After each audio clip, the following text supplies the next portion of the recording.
구약 신명기 8장 1절에서 10절까지 말씀. 불편하지 않은 분들은 자리에 일어나서 우리가 하나님의 말씀 받겠습니다.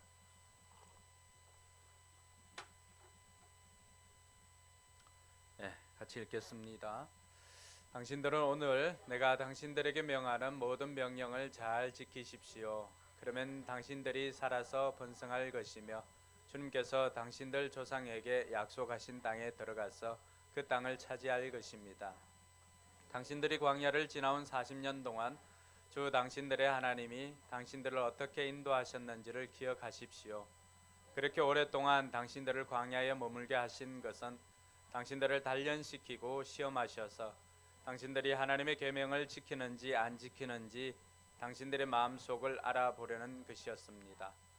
주님께서 당신들을 낮추시고 숨기시다가 당신들도 알지 못하고 당신들의 조상도 알지 못하는 만나를 먹이셨는데, 이것은 사람이 먹는 것으로만 사는 것이 아니라 주님의 입에서 나오는 모든 말씀으로 산다는 것을 당신들에게 알려주시려는 것이었습니다.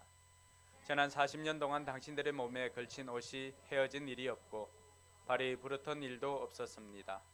당신들은 사람이 자기 자녀를 훈련시키듯이 주 당신들의 하나님도 당신들을 훈련시킨다는 것을 마음속에 새겨두십시오. 당신들은 주 당신들의 하나님의 명령을 잘 지키고 그의 길을 따라가며 그를 경외하십시오.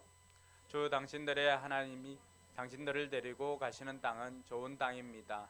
골짜기와 산에서 지하수가 흐르고 샘물이 나고 시냇물이 흐르는 땅이며 밀과 보리가 자라고 포도와 무화과와 석류가 나는 땅이며 올리브 기름과 꿀이 생산되는 땅이며 먹을 것이 모자라지 않고 아무것도 부족함이 없는 땅이며 돌에서는 쇠를 얻고 산에서는 구리를 캐낼 수 있는 땅입니다.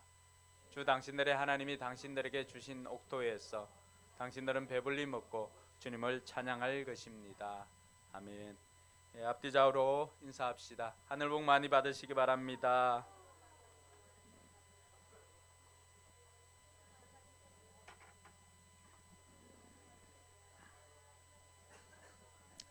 네, 하늘 복 많이 받으시기 바랍니다.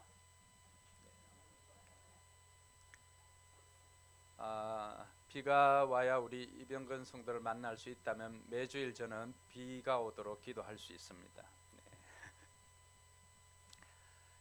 여러분 하늘 복 많이 받으시기 바랍니다. 오늘은 우리가 맥주 감사주일로 지키는데, 이 맥주절은 하나님께서 이스라엘 백성들에게 출애굽기 23장 16절에 보면 너희들은 맥주절을 지키라고 명령을 하였습니다. 맥주절은 이스라엘 백성들이 애굽에서 나온 지 6월절이 지나고 7주가 지난 다음 날, 그때 시내산에 도착하게 됩니다. 그래서 시내산에 도착해서 모세가 시내산에 올라가서 하나님으로부터 십계명을 받은 날입니다. 그래서 이 맥주절의 또 다른 이름은 칠칠절이라고 해서 우리가 부르기도 합니다. 그리고 맥주절의 의미는 그때 당시에 보리를 씨를 뿌리고 보리를 수확한 첫 번째 수확을 거두어서 하나님 앞에 드리는 날이 맥주절입니다.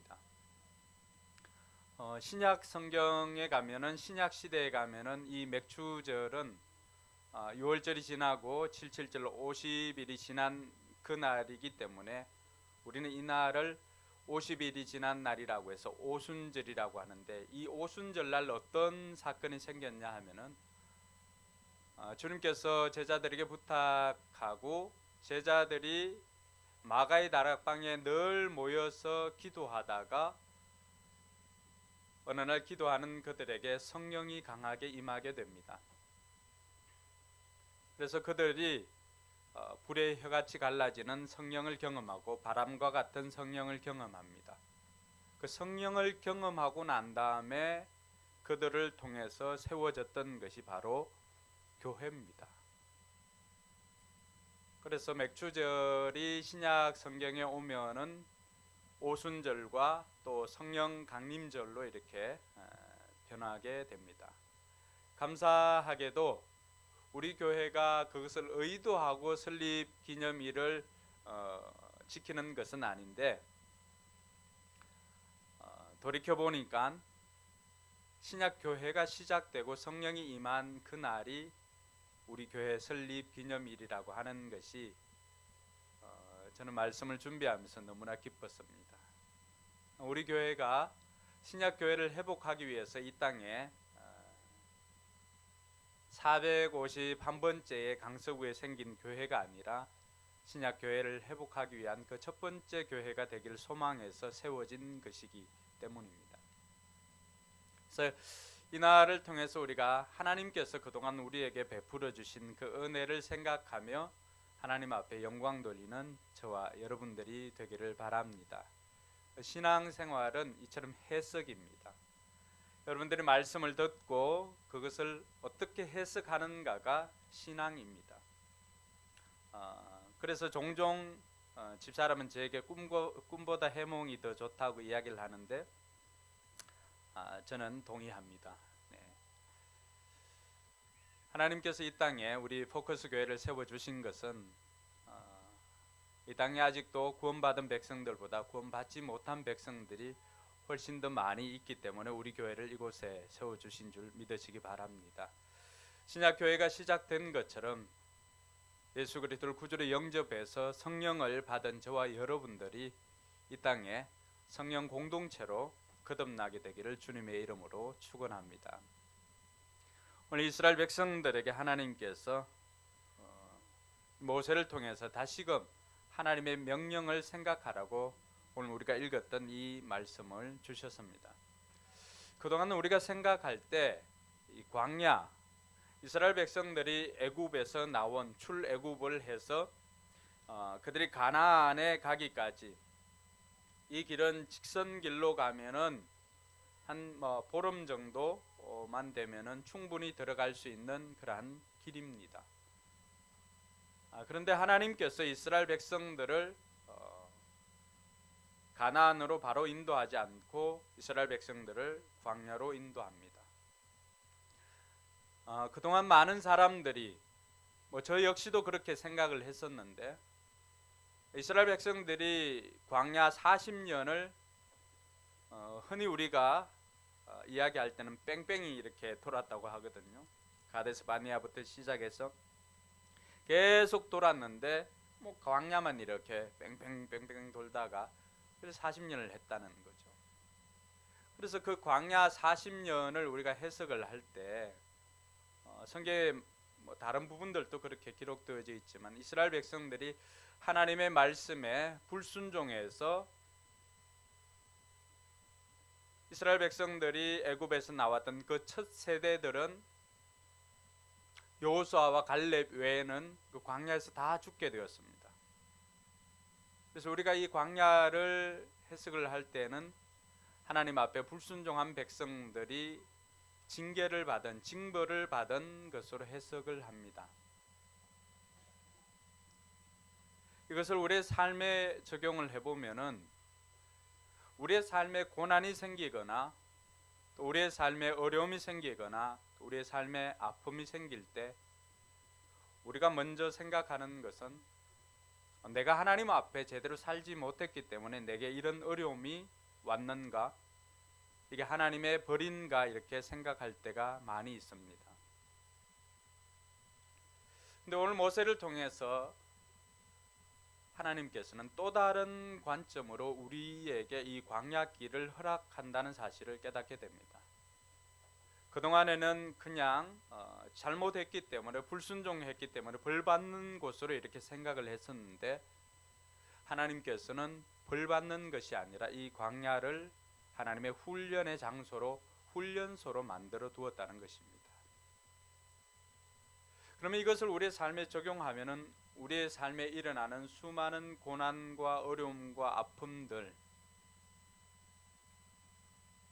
우리 좋은 성도님도 간증을 했지만은 어머님의 그 힘든 생활은 어떻게 보면 이 광야와 다르지 않을까요? 그 광야 생활을 통해서 우리는 그냥 단순히 벌 받는 것으로 생각하지만 좋은 성도님의 어머님의 그 시간은 벌 받는 시간이 아니지요. 그 시간을 통해서 더욱더 단단해진 것이 무엇일까요? 어머님의 신앙입니다. 할렐루야. 하나님께서 오늘 우리에게 광야를 주시는 이유를 모세를 통해서 그렇게 설명을 해주고 있습니다. 그래서 2절에도 보면은 하나님께서 우리를 광야로 인도하신 이유를 뭐라고 합니까? 오랫동안, 거기서부터 같이 읽어볼까요? 오랫동안 당신들을 광야에 머물게 하신 것은 당신들을 단련시키고 시험하셔서 당신들이 하나님의 계명을 지키는지 안 지키는지 당신들의 마음속을 알아보려는 것이었습니다. 하나님께서 이스라엘 백성들을 광야로 인도한 것은 그들을 단련시키고자 하는 것이었습니다. 여러분, 고난이 없으면 우리의 신앙이 단련되지 않습니다. 단련되지 않으면 어떤 일이 생길까요? 어떤 상황을 맞이했을 때 그것을 버틸 힘이나 아니면 이길 힘이 생기지 않습니다. 근육은 언제 생길까요? 근육은 힘들지만 그 힘든 순간에 내가 한 번 더 힘을 쓸 때 육신의 근육은 찢어지고 그것을 우리 뇌가 인지해서 그것을 살로 채웁니다. 그게 우리에게는 근육이 됩니다. 그래서 여러분들에게 생긴 알통, 또 짱단지 근육, 또 그리고 종아리에 있는, 종아리는 뭐죠? 알통이 아니고 종아리 근육. 네. 쉽게 생각해야죠. 자, 그러한 것들은 그냥 생긴 게 아니라고 하는 것입니다.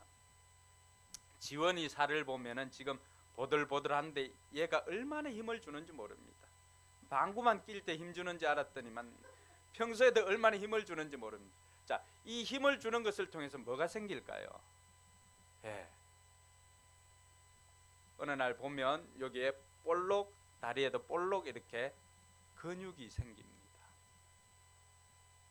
자, 아이가 힘을 주고 이렇게 하기까지 얼마나 힘들었을까요?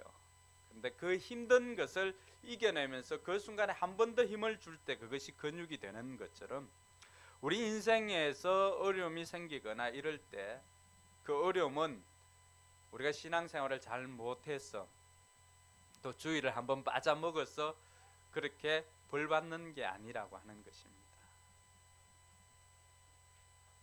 그동안 우리 마음속에는 주의를 한번 제끼고 놀러 이렇게 갔다 왔는데 가는데 차가 빵꾸 나거나 또 아니면은 축구를 하는데 무릎을 갈거나 이렇게 하면 아씨 교회 안 나가서 이런 생각이 팍 들어오지요.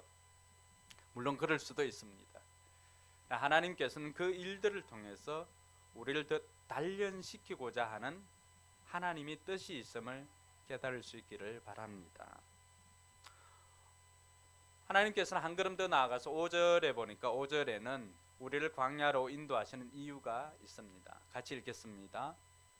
당신들은 사람이 자기 자녀를 훈련시키듯이 주 당신들의 하나님도 당신들을 훈련시킨다는 것을 마음속에 새겨 두십시오.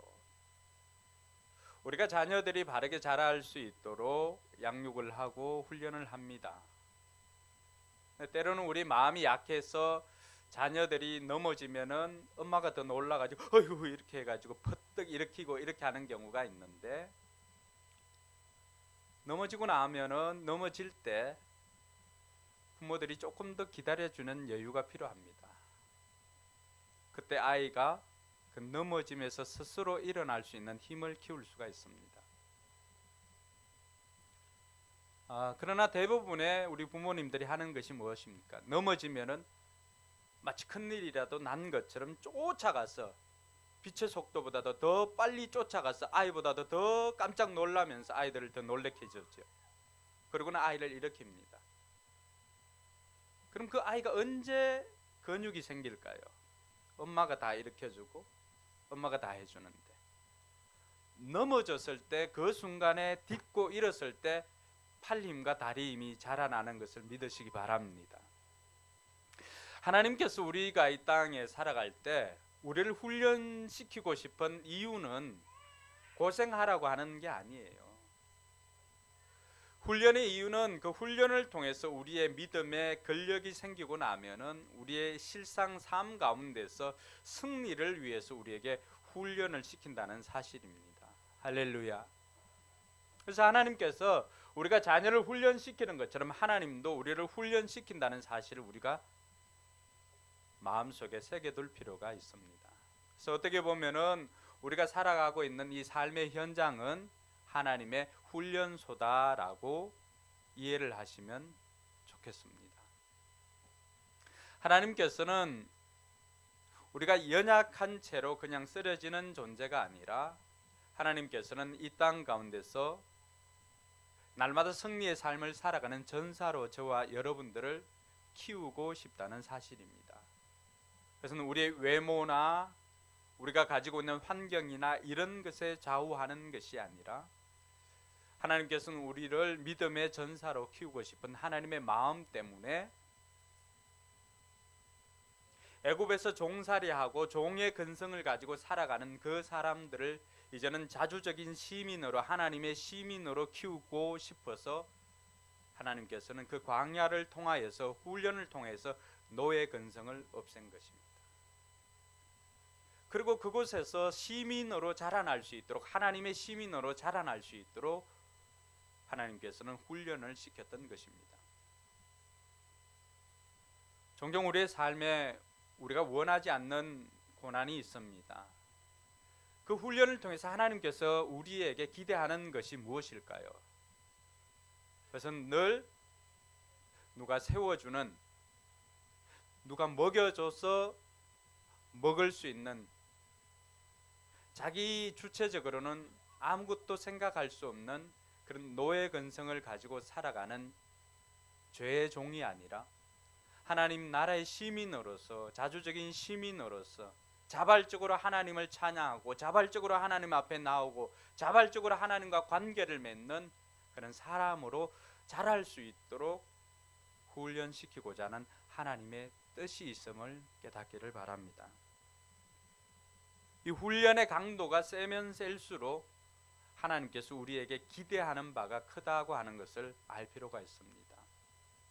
그래서 이 훈련은 언제나 실전을 위해서 존재하는 것인데 얼마 전에 끝난, 우리나라만 끝났네, 그죠? 포르투갈과 아르헨티나도 끝났다는 사실입니다. 월드컵에서 우리는 이제 일찍 짐을 싸서 돌아왔는데 이 선수들이 4년 동안이나 얼마나 많은 훈련을 합니까? 국내에서도 훈련을 하고 해외에서도 전지 훈련을 하고 평가전을 치르고 이 수많은 훈련들은 훈련 자체가 목적이 아니죠. 이 훈련은 무엇을 위한 것입니까? 월드컵 실전에 가서 1승을 위한 것이고 좀 더 나아가서는 16강 진출을 위한 것이고 좀 더 나아간다면 우승을 위한 것입니다.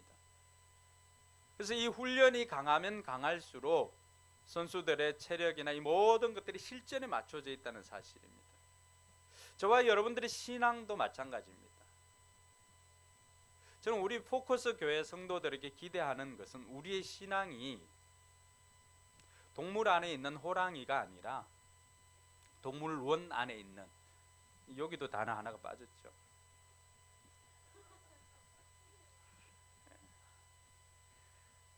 동물원 안에 있는 호랑이가 아니라 동물원 안에 있는 호랑이가 소리만 크지 소리만 요란하잖아요.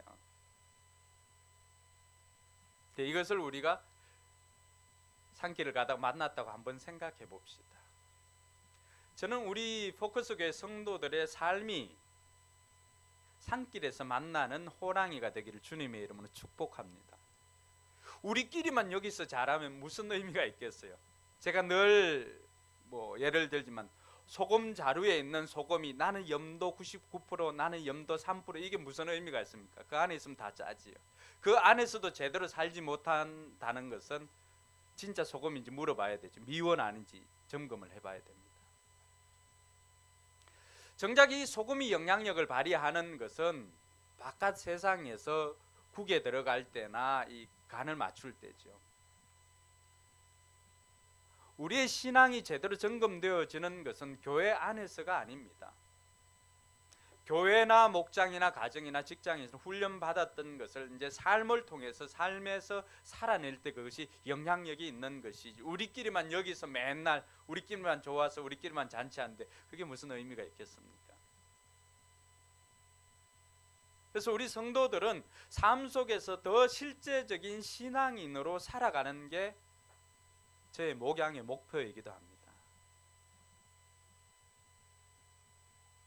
그것이 오늘 주님께서 우리에게 주시는 고난의 또 훈련소의 목적이기도 합니다. 주님께서는 그 훈련을 통해서 우리가 하나님 나라의 전사로 거듭나서 실제로 가나안에 들어가서 그곳에서 하나님의 사람의 정체성을 가지고 살아갈 때 우리를 통해서 하나님께서는 영광 받는 것입니다. 그래서 선수들이 현장에 가서 우승을 하거나 승리를 했을 때 선수들은 너무나 좋아하잖아요. 근데 그것을 통해서 비로소 드러나는 것이 무엇입니까? 감독의 용병술이나 감독의 이런 것들이 드러납니다. 그러니까 하나님의 작품도 언제 완성이 될까요? 저와 여러분들이 삶 속에서 승리할 때 우리의 승리를 통해서 하나님께서 우리를 키워주신 그 훈련이 영광을 받는 것입니다. 할렐루야. 그래서 교회 안에서 영향력 있는 삶을 사는 것이 아니라 삶 속에서 영향력 있는 삶을 사는 것이 훈련의 목적이고 또 우리 교회 성도들의 목적인 것을 기억할 수 있기를 바랍니다. 하나님께서 그것이 우리에게 광야를 주신 이유입니다. 오늘 말씀해 보니까 하나님께서 우리에게 알고 싶은 것이 있다고 했습니다. 그럼 사랑을 하다 보면 알고 싶은 게 있잖아요. 좀 더 알고 싶은 것. 그래서 늘 묻죠. 우리 집사람도 늘 음식을 해놓으면 묻습니다. 맛이 어떠냐고. 맛이 어떠냐고 묻는데 거기서 맛이 이상하다고 배짱 있게 얘기할 사람이 과연 몇이나 있을까요? 우리 반석이 외에는 그렇게 대답하는 사람은 없습니다. 남자도 아내에게 늘 사랑을 점검합니다. 또 아내도 남편에게 사랑을 점검합니다. 하나님께서 우리에게 알고 싶은 것이 있다고 했습니다. 그게 뭘까요? 오늘 2절에 보니까 그게 나와 있습니다. 저 밑에 가니까 당신들이 하나님의 계명을 지키는지 안 지키는지 당신들의 마음속을 알아보려는 것입니다. 하나님께서 우리 마음을 알고 싶대요. 여러분 하나님 믿지요? 하나님 안 믿어요? 믿습니까? 네. 근데 하나님은 여러분들이 하나님을 믿는다고 하는 그 마음을 알고 싶은 거예요. 그 마음을 언제 알 수 있을까? 저수지의 깊이는 홍수가 났을 때 알 수 있는 게 아니에요. 언제 저수지의 깊이를 알 수 있을까요? 가물때입니다. 가물때. 언제 우리의 신앙을 알 수 있을까요? 언제 우리의 마음을 알 수 있을까요? 고난이 있을 때입니다. 내가 풍요하고 좋을 때는 다 좋습니다. 다 좋습니다. 만사 오케이. 근데 정작 내 삶에 어려움이 올 때 내가 신앙인인가 그리스도인인가를 알 수 있는 것은 고난이 왔을 때입니다. 고난이 왔을 때 내가 이것을 어떻게 헤쳐나가고 어떻게 풀어나가는가를 보면은 이 사람이 하나님의 사람인지 세상 사람인지 구별할 수가 있습니다. 고난 가운데 하나님을 기억하고 하나님께 돌아오는 사람은 하나님의 사람입니다. 저는 아마 우리 좋은 성도님 어머님이 오래전에 그렇게 기도했던 것이 올 송구영신 예배를 통해서 이루어진 것이라고 확신합니다. 그 고난을 통해서 자신의 저수지의 깊이를 확인한 거죠. 바닥을 보면서. 그러면서 과연 내게 신앙이 있는지를 점검하게 되는 것입니다. 그러니까 하나님께서 그거를 알고 싶은 거예요. 하나님께서 진짜 알고 싶은 게 우리 마음이에요. 우리의 마음. 그 마음 속에 하나님이 계시고 그 마음 속에 하나님을 믿는 믿음이 있는가를 진짜 알고 싶은 거예요. 그게 하나님이 알고 싶은 거예요. 그래서 우리는 고난 속에 있을 때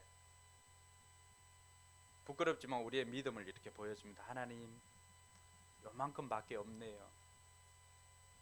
고난 가운데서 하나님 나 이만큼 믿음이 있어 이렇게 자랑할 만한 사람 거의 없습니다. 그 사람이 말씀으로 사는 존재, 육신의 양식만 가지고 사는 존재가 아니라 영의 양식을 통해서 하나님의 말씀을 먹고 사는 존재라고 하는 것을 고난을 통해서 우리에게 가르쳐주고 싶었던 것입니다. 할렐루야.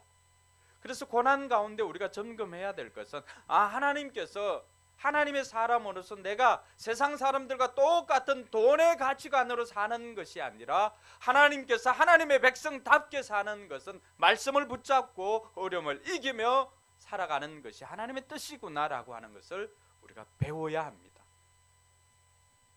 그것이 광야에서 하나님께서 우리에게 베풀어 주신 레슨입니다.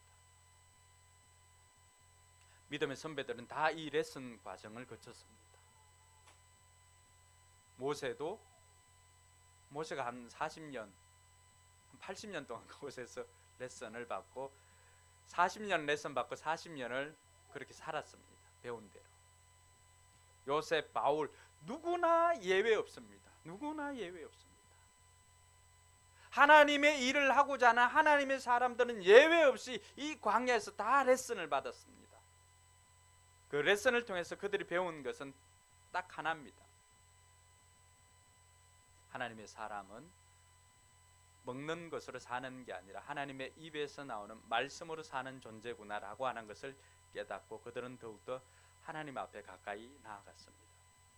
그리고 그 길을 하나님과 동행하기 시작했습니다. 할렐루야. 저와 여러분들에게 이 은혜가 있기를 원합니다. 누구나 고난은 원치 않지만은 그러나 그 고난을 통해서 우리가 얻는 보물들이 많이 있습니다. 그래서 그 보물을 놓치지 않기를 바랍니다. 우리가 광야에서 경험할 수 있는 그 고난 가운데서 경험할 수 있는 것 두 가지가 있는데 첫 번째는 만나입니다. 만나.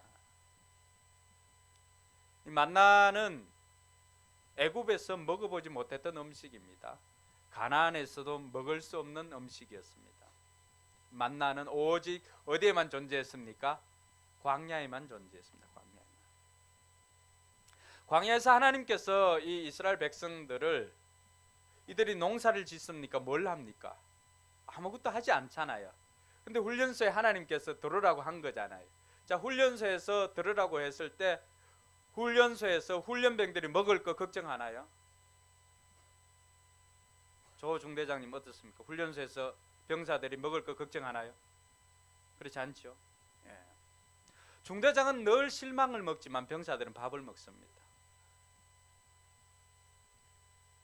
그래서 훈련소에 입소를 시키고 난 다음에 책임져 주시는 것은 누굴까요? 하나님이십니다.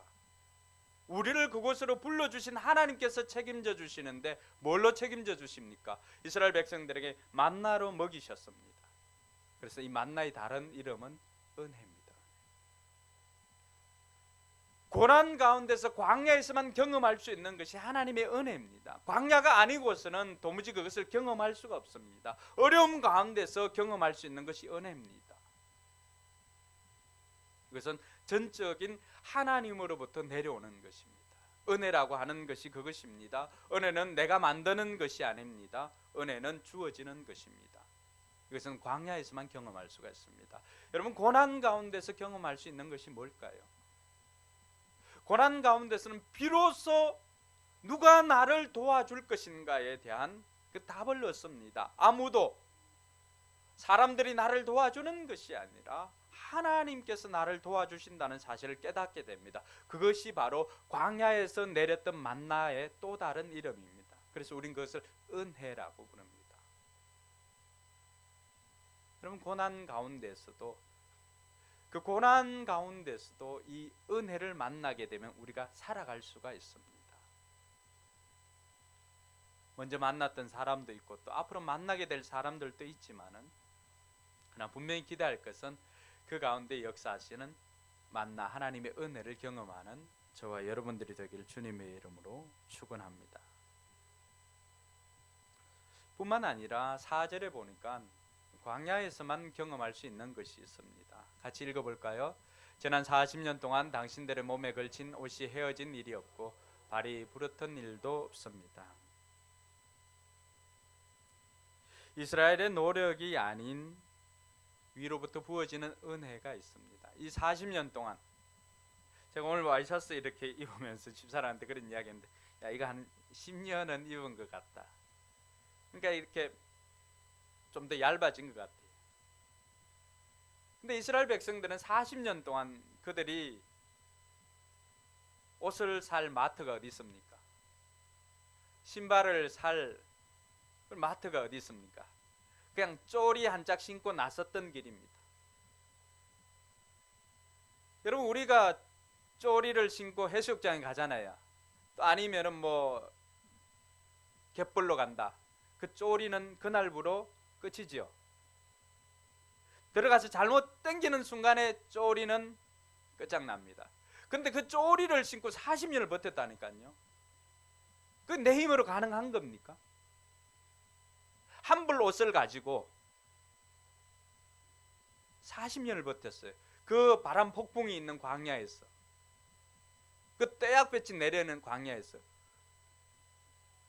저는 하루만 아침에 가서 잠깐 운동을 해도 땀이 범벅된 그 옷을 입기가 굉장히 힘들던데, 요즘은 그래도 뭐 좋아서 땀이 배출되고 뭐 안으로 이렇게 되는 것도 있지만, 그때 당시 그게 있었겠습니까? 그냥 그 한 벌로. 더군다나 예전에 그 삼배천 비슷한 게 이스라엘이 우리하고 비슷하거든요. 그것으로 했을 때 땀에 배에서 누런 자국들이, 땀의 흔적이나 뭐 물 먹고 뭐 이렇게 한 흔적들이 다 남아 있잖아요. 그걸 40년 동안 입었는데 헤어지지 않았다는 거예요.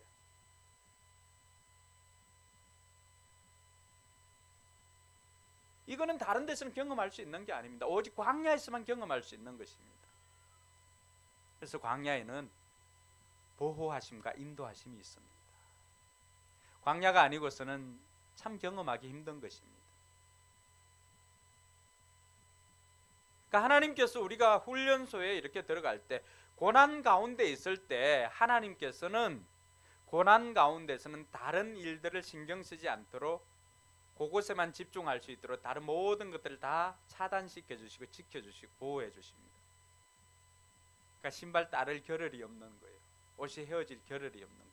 이것저것 하다 보면 정신이 없잖아요. 훈련에만 집중할 수 있도록 모든 훈련 소장이 다 제공해 줍니다. 보호해 주고 인도해 줍니다.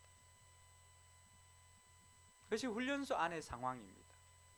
고난 가운데서 우리가 경험할 수 있는 것도, 이 40년 동안 가면서 옷이 헤어지지 않고 신발이 닳지 않는 이 은혜, 이 사랑, 이것은 고난 가운데서만 경험할 수 있는 것입니다. 할렐루야. 그래서 고난이 우리에게는 때로는 유익이다라고 할 수가 있습니다. 우리 교회가 7년을 이렇게 달려오면서 많은 뭐 좋은 일도 있고 어려운 일도 있고 아픈 일도 있었는데, 근데 그 가운데서도 그렇게 달려오는 동안에 하나님께서 우리로 하여금 줄이지 않고 하나님께서 먹여주시고 또 입혀주시고 공급해주신 그 은혜로 말미암아 여기까지 올 수가 있었습니다.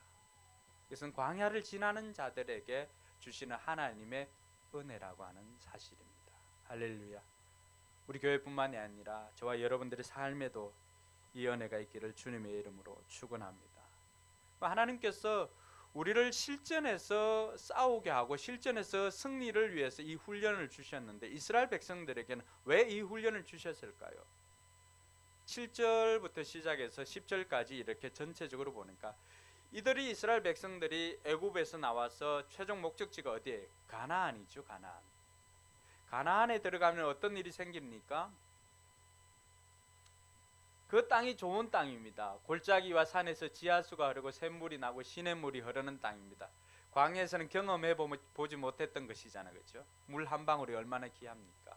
8절에 가보니까요, 밀과 보리가 자랍니다. 밀과 보리가 자라나서 뭐가 되죠?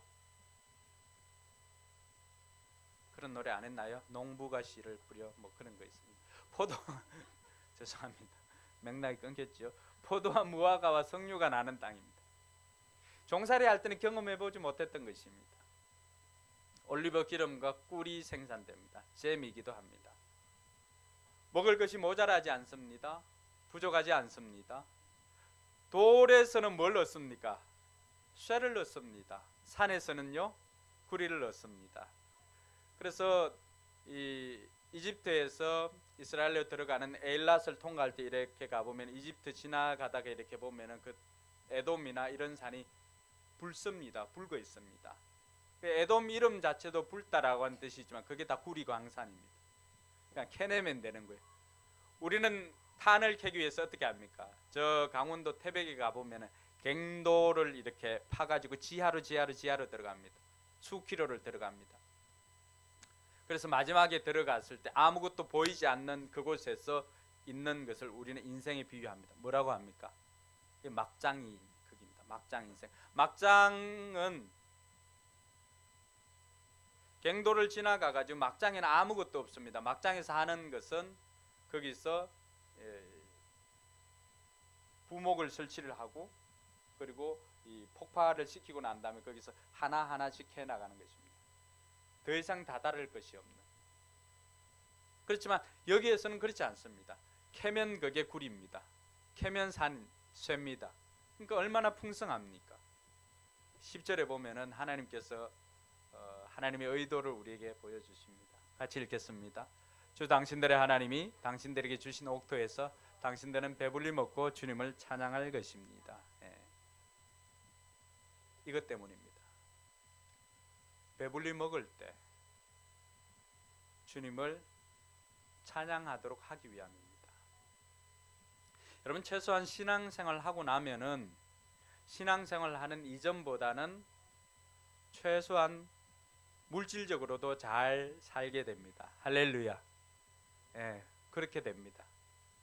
자, 그랬을 때 하나님께서 우리에게 주시는 것은 그 광야를 통해서 훈련시키고 주신 것은 내가 배부를 때에도 하나님을 잊어버리지 않고 이것이 하나님께서 주신 것이구나 라고 하는 것을 알고 하나님께 영광 돌리기 위함입니다.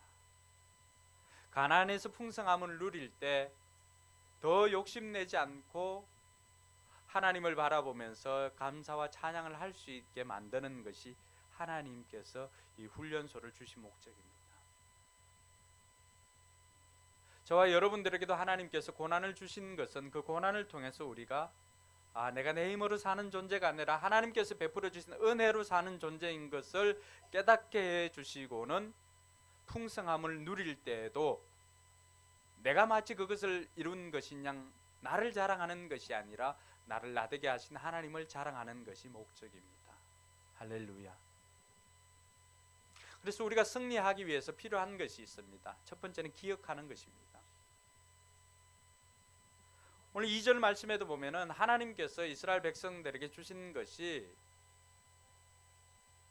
광야를 지나온 40년 동안에 당신들의 하나님이 당신들을 어떻게 인도하셨는지를 기억하라고 했습니다. 기억.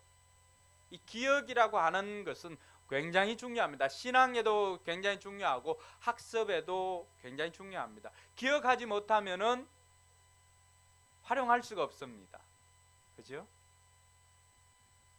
그래서 에빙하우스의 망각곡선은 듣고 나면은 하루가 지나면 이것이 거의 이렇게 다운됩니다. 한 15% 남나요?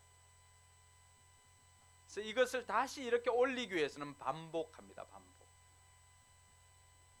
우리 성도들도 말씀을 듣고 금방 잊어버립니다. 그러니까 제가 반복하는 이유도 여기에 있습니다. 우리가 승리의 삶을 살기 위해서 필요한 것이 기억하는 것입니다. 기억하는 것. 뭘 기억하는 것입니까? 광야에서 어떻게 인도했는지를. 그 광야에서 훈련을 받을 때 어떻게 하여서 훈련을 통과했는지를 기억하는 것입니다. 고난을 만났을 때 내가 그 고난의 터널을 어떻게 이겨 나왔는지를 기억하는 것입니다. 기억하지 못하면은 이 훈련에 아무런 의미가 없어요. 그죠? 이 대학이 3은 5다라고 하는 것을 배웠어요. 훈련을 통해서 기억을 해야 되는데 다시금 나가는데 3 더하기 2는 똑같아요. 그전에 훈련하는데 아무런 소용이 없는 거, 아무런 소용이. 그래서 우리가 승리의 삶을 살기 위해서는 하나님의 은혜를 순간순간 기억하는 것입니다. 그래서 성경은 장치를 많이 두었습니다. 기념하라, 기억하라, 기념하라, 기념하라. 자녀들에게 알려서도 기념하라. 어떻게 보면 주일날 이날은 말씀을 들으면서 하나님께서 내 삶에 베풀어 주신 은혜를 기억하는 날입니다. 또 기념하는 날입니다. 우리가 7주년 예배를 드리는 이유도 바로 그것입니다. 하나님께서 이 7년을 우리로 하여금 은혜 가운데 만나를 먹고 하나님의 은혜 가운데 지나왔다는 것을 기념하고 하나님의 행하심을 기억하기 위함입니다. 왜 그럴까요? 다음에 비슷한 고난이 오면 또 이겨내도록 하기 위해서. 그래서 우리가 무엇을 배웠든지 고난 가운데서는 버릴 것이 하나도 없습니다. 고난 가운데서 반드시 건질 것이 있는데 그것을 건지는 것뿐만 아니라 기억하는 것입니다. 기억하는 것. 여러분들이 어떻게 해서 하나님 앞에 나오게 되었고, 여러분들이 어떻게 해서 하나님을 만나게 되었고, 기도 응답은 어떻게 받았고, 또 기도 응답을 통해서 나는 어떻게 변화되었고, 이런 것들을 늘 기억하는 것입니다. 기억하는 것. 그래서 비슷한 고난이 오면은 기억한 것을 가지고 승리하라는 것입니다. 할렐루야. 두 번째로 명령을 지켜야 합니다. 승리하기 위해서는. 1절에 보니까 아예 문 뒤에 이렇게 이야기를 하고 있죠. 당신들은 오늘 내가 당신들이 명하는 모든 명령을 잘 지키십시오. 명령을 잘 지키십시오. 이것으로 시작합니다. 그 잘 지켜야 할 이유들을 이렇게 밑에 보면 설명을 하고 있습니다. 훈련소에서 군인들에게 가장 먼저 요구되는 것이 명령에 복종하는 것입니다. 명령에 복종하는 이유가 뭘까요? 조소령님, 명령에 복종하는 이유가 뭘까요?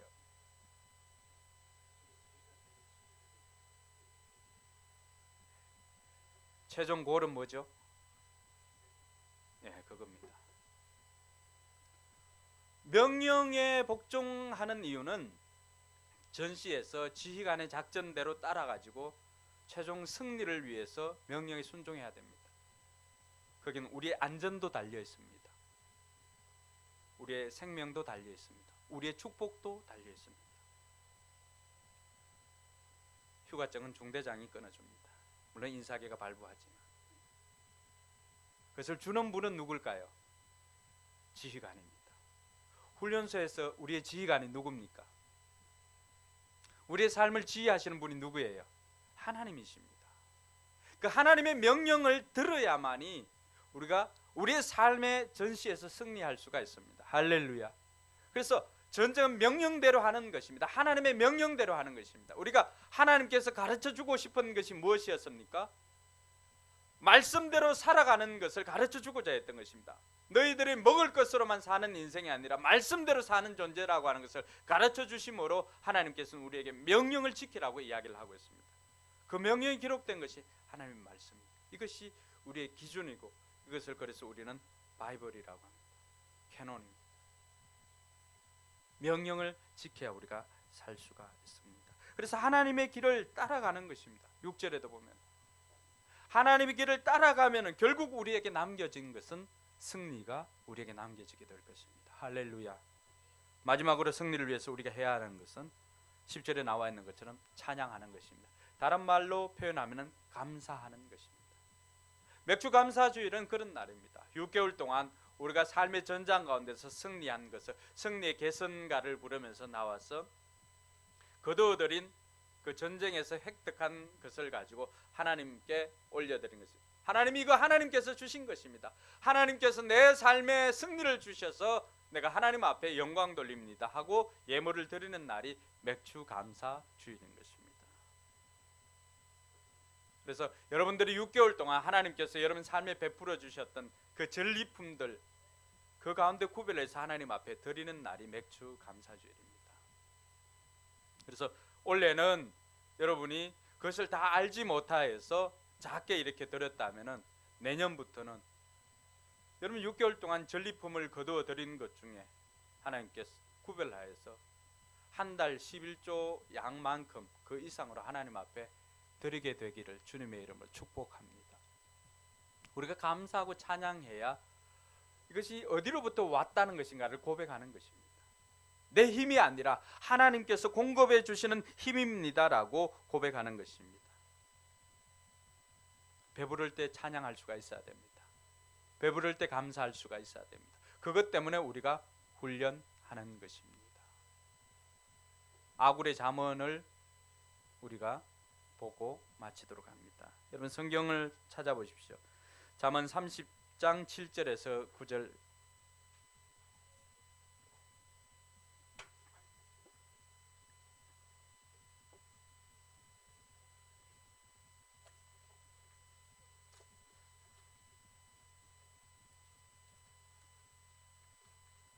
잠언 30장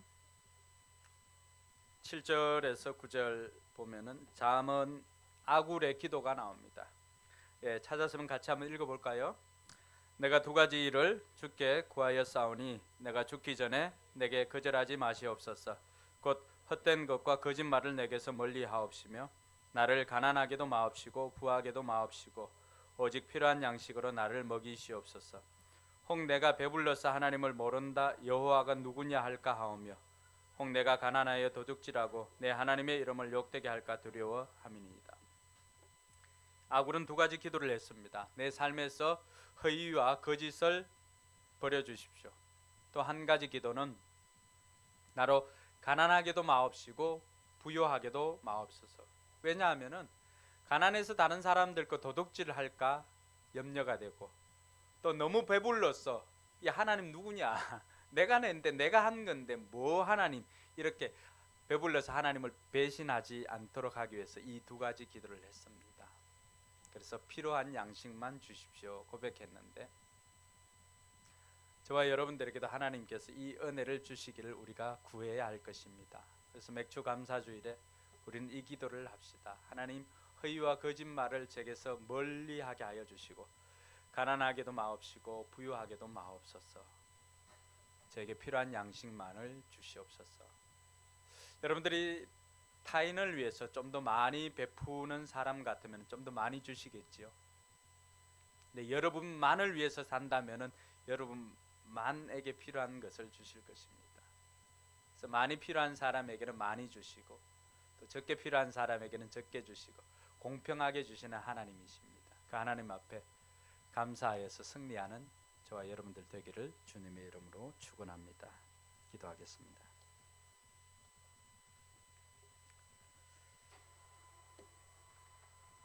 이 시간 같이 한번 기도할 것은 우리가 그동안 고난이나 이런 것이 있으면 징벌이라고 생각하는 경우가 많았습니다. 근데 하나님께서는 그것이 징벌이 아니라 우리를 단련하기 위함이고 우리를 훈련하기 위함이라고 했습니다. 그래서 승리의 삶을 살기 위해서 기억해야 하고 명령을 따라야 하고 감사해야 합니다. 여러분 한 주간을 살면서 우리가 그런 결단을 합시다. 하나님, 제가 훈련을 통하여서 하나님의 전사로 거듭나기를 원합니다. 하나님께서 지금까지 베풀어 주신 은혜를 기억하겠습니다. 이제는 명령대로 살겠습니다. 그리고 주신 것을 통해서 하나님께 감사하며 살겠습니다. 결단하도록 하겠습니다.